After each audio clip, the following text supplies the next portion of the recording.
ಸಮಾರೋಪ ಸಮಾರಂಭ ನಡೀತಾ ಇದೆ. ಅದಕ್ಕೆ ಸರಿಯಾಗಿ ಚಿತ್ರರಂಗದಲ್ಲಿ ಅತ್ಯಂತ ಮೌಲ್ಯಭರಿತವಾದಂತಹ ನಡೆಯನ್ನು ಹೊಂದಿದಂಥ ನಮ್ಮ ಉಪೇಂದ್ರ ಅವರು ಇಲ್ಲಿಗೆ ಆಗಮಿಸಿದ್ದಾರೆ. ನಮ್ಮ ಗೀತಾ ಮಂದಿರಕ್ಕೂ ಕೂಡ ಆಗಮಿಸಿದ್ದು ನಮಗೆ ಬಹಳ ಸಂತೋಷವಾಗಿದೆ. ನಾವು ಉಪೇಂದ್ರ ಅವರನ್ನು ತುಂಬ ಮೆಚ್ಚಿಕೊಳ್ಳೋದು ಯಾಕೆ ಅಂದರೆ ಅವರು ಯಾವುದೇ ಒಂದು ಗ್ಲಾಮರ್ನ ಹಿಂದೆ ಹೋಗದೆ ಜನಗಳಿಗೆ ಒಂದು ಸರಿಯಾದ ದಾರಿ ತೋರಿಸಬೇಕು, ಮೌಲ್ಯಗಳನ್ನು ಅವರು ಎತ್ತಿ ಹಿಡಿಬೇಕು ಎಂಬಂತಹ ಒಂದು ಪ್ರಯತ್ನವನ್ನು ಮಾಡ್ತಾ ಇದ್ದಾರೆ. ಆ ದೃಷ್ಟಿಯಲ್ಲಿ ಅವರಿಗೆ ಭಗವದ್ಗೀತೆ ಎಂಬುದು ಬಹಳ ಒಂದು ಉಚಿತವಾದಂತಹ ಮಾರ್ಗದರ್ಶಕವಾದಂತಹ ಗ್ರಂಥವಾಗಿದೆ.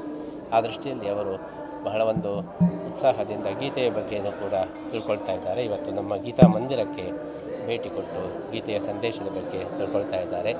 ಅವರನ್ನು ನಾವು ವಿಶೇಷವಾಗಿ ಅಭಿನಂದಿಸ್ತಾ ಇದ್ದೇವೆ. ಭಗವದ್ಗೀತೆಯ ಎಲ್ಲ ವಿಚಾರಗಳನ್ನು ಅವರು ತಿಳ್ಕೊಂಡು ಜನರಿಗೆ ಮುಟ್ಟಿಸಿಕೊಳ್ತಕ್ಕಂತಹ ಕೆಲಸವನ್ನು ಅವರು ಮಾಡಬೇಕು.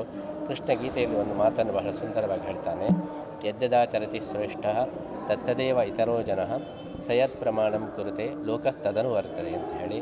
ಯಾರು ಜನರಿಗೆ ತುಂಬ ಆಕರ್ಷಕವಾದಂಥ ಸ್ಥಾನದಲ್ಲಿ ಇರ್ತಾರೆ, ಅವ್ರು ಏನು ಮಾಡ್ತಾರೆ ಅದನ್ನು ಉಳಿದವರು ಕೂಡ ಮಾಡ್ತಾರೆ. ಹಾಗಾಗಿ ಉಪೇಂದ್ರ ಎಂಬವರು ಅವರು ಒಳ್ಳೆಯ ಒಂದು ಜನಗಳಿಗೆ ಆಧಾರದ ಸ್ಥಾನದಲ್ಲಿದ್ದಾರೆ. ಅವರು ಭಗವದ್ಗೀತೆಯ ಆದರ್ಶಗಳನ್ನು ಪಾಲನೆ ಮಾಡಿದರೆ, ಅದನ್ನು ಬೋಧಿಸಿದರೆ ಎಲ್ಲ ಜನಗಳು ಕೂಡ ಅದನ್ನು ಪರಿಪಾಲಿಸುವುದರಲ್ಲಿ ಸಂಶಯ ಇಲ್ಲ. ಈ ದೃಷ್ಟಿಯಲ್ಲಿ ಅವರು ಗೀತೆಯ ಬಗ್ಗೆ ತುಂಬ ಆಸಕ್ತಿಯನ್ನು ಹೊಂದಿದ್ದು ಇವತ್ತು ನಮ್ಮ ಗೀತಾ ಮಂದಿರಕ್ಕೆ ಆಗಮಿಸಿದ್ದು ನಮಗೆ ತುಂಬ ಸಂತೋಷವನ್ನು ನೀಡಿದ್ದು.